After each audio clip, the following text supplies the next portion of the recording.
Okay, so you can see me. Okay.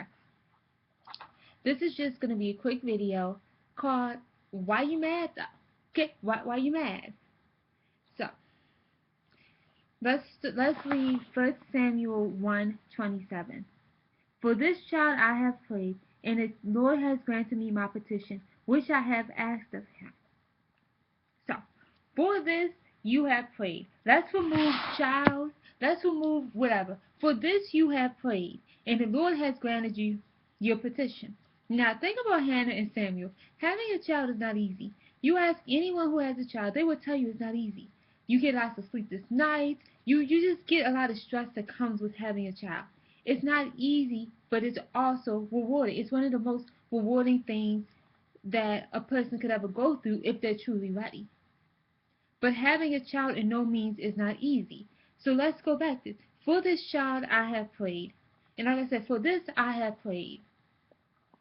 Okay, so you prayed and God has granted you your petition.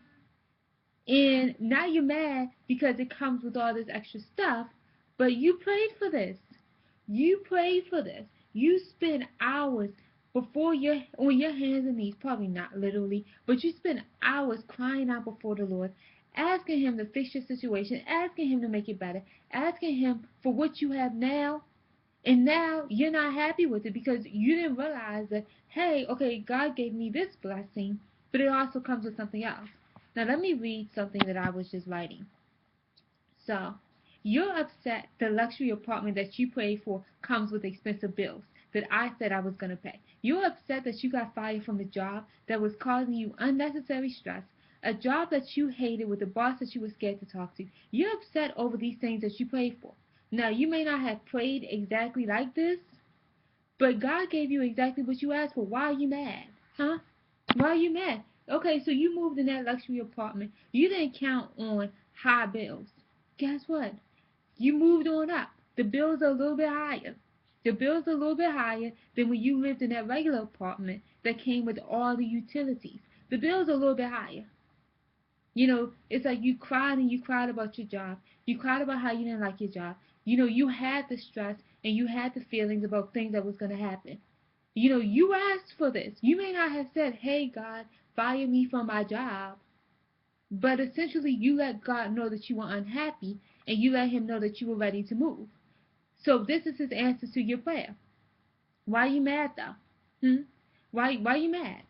Do you think that one wouldn't have happened without God giving provision? Do you think that He would have let you lose your job in spite of having high bills if He didn't make provision? This is not the first time you've been here. Now, I'm not going to call this a cycle. I'm not going to call it whatever. But this is not the first time you've been here.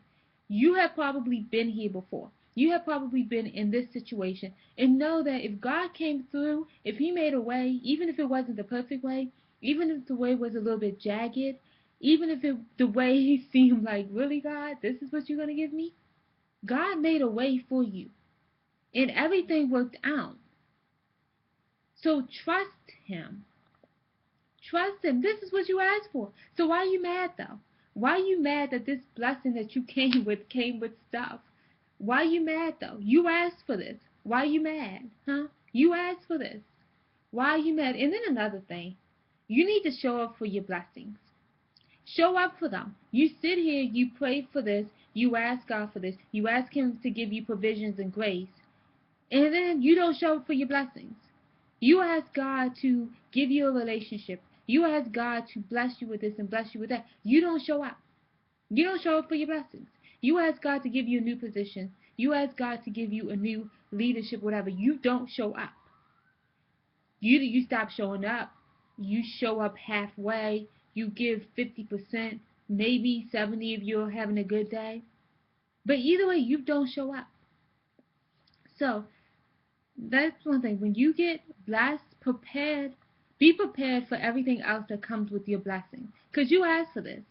And then also be prepared to show up. How can you ask God to bless you and you don't even show up for your blessings? You think Him granting you your blessing is where this starts? No, you have to keep going on.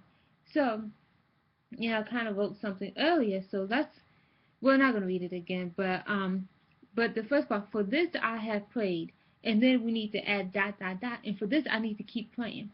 Because just because your blessing was granted, just because God blessed you, just because He graced you, just because He gave you provisions, doesn't mean that the work stops. Doesn't mean that the spiritual work stops just because you got blessed. Now, what happens next is that you need to keep praying for wisdom and discernment and hard work and motivation and stamina to keep going in your blessings. You need to ask Him for wisdom. Okay, He blessed you. That's where the work starts. So just realize that for this you have prayed, and for this you need to keep praying. So that's it. No, it can be long-winded, but I will talk to you later.